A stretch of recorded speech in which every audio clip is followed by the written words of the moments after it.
Coming up, a train derailment, plus the terrible toll on the health of some patients who never fully recover from COVID.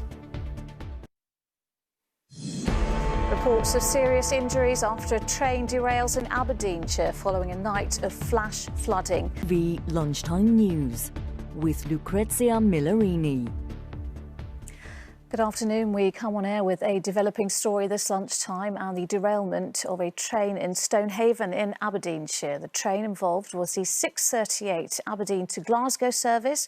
It came off the rails at around 9:40 this morning. In the last hour, Scotland's First Minister, Nicola Sturgeon, told the Scottish Parliament there were early reports of serious injuries. I'm joined now very much. And as Chris mentioned just then, we are hearing news that the driver of the train is believed to have died, and there are fears of a second fatality. That's what sources have told the Press Association. We will, of course, update you on this developing story later on in the programme.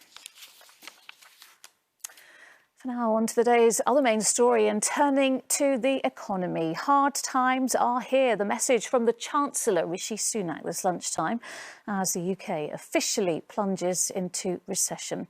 Latest figures show GDP, the size of the economy, shrunk by a record 20% in the period from April to June. And with that comes, in the Chancellor's words, many more job losses. Sejal Carrier reports.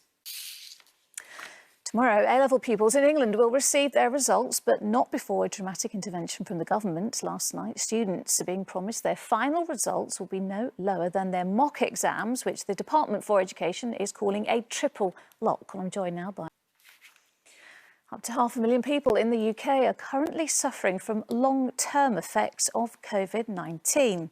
Things like tiredness, muscle pain, or a cough that simply won't go away. Well, data was collected from the King's College London symptom tracking app.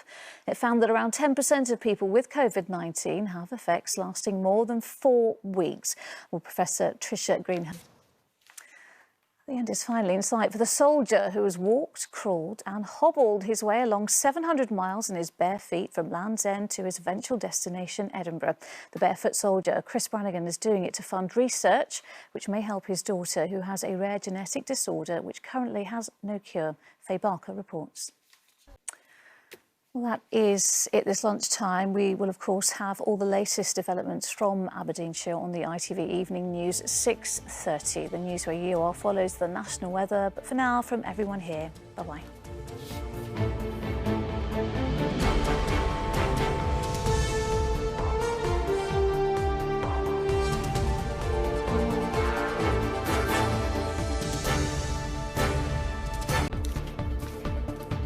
Tonight, results chaos for thousands of London students. We'll have all the latest developments plus advice on what to do if you don't get the result you want. Also ahead. Good evening. The Education Secretary has apologised to students for the disruption to their studies during the pandemic after the government made changes to how their grades will be assessed at the last minute. Tomorrow, thousands of Londoners will find out what grades they've been awarded in their A-levels and BTECs. Overnight, the government said there would be a so-called triple lock system to ensure results are fair, but it's been branded chaotic and confusing by students after months of worry, unable to go to school. Rags Martel explains. Well, there is more on results day in A-level grades on our website. You'll find a helpful Q&A at itv.com/London. Next, he was an innocent man murdered in a case of mistaken identity. Dean Edwards was walking home through a park in Penge after having drinks with friends when he was shot in the back of the head. Police believe this was a targeted attack, but he was not the target. His killers got the wrong man. With Dean's family, devastation at the loss of the man they describe as a big softie. Our correspondent Simon Harris reports. The Metropolitan Police's decision to close the active investigation into the murder of Stephen Lawrence was, of course, a huge disappointment for his family. Spoke to Stephen's father, Neville, and began by asking him if he was surprised when he heard the active investigation was closed. A man in his 20s has been shot dead outside a flat in Kilburn. The The Labour MP Dawn Butler is meeting with the Met Police Commissioner Dame Cressida Dick after the force defended the officers who stopped the car she was travelling in on Sunday. The MP for Brent Central was the passenger in a car pulled over in Hackney. She accused the police of racial profiling, which the force has denied. Well, Mark McQuillan is at Scotland Yard for us tonight. So, Mark, what has the force said today in defence of its officers?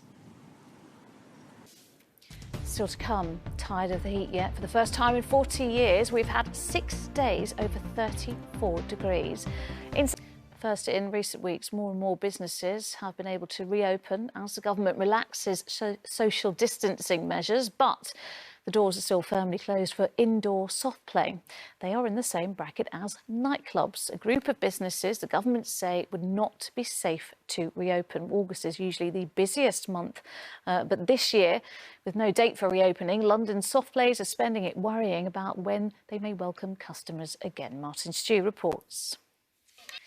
As hospitals aim to increase the number of medical procedures after the peak of the pandemic, the demand for blood in the NHS is set to rise.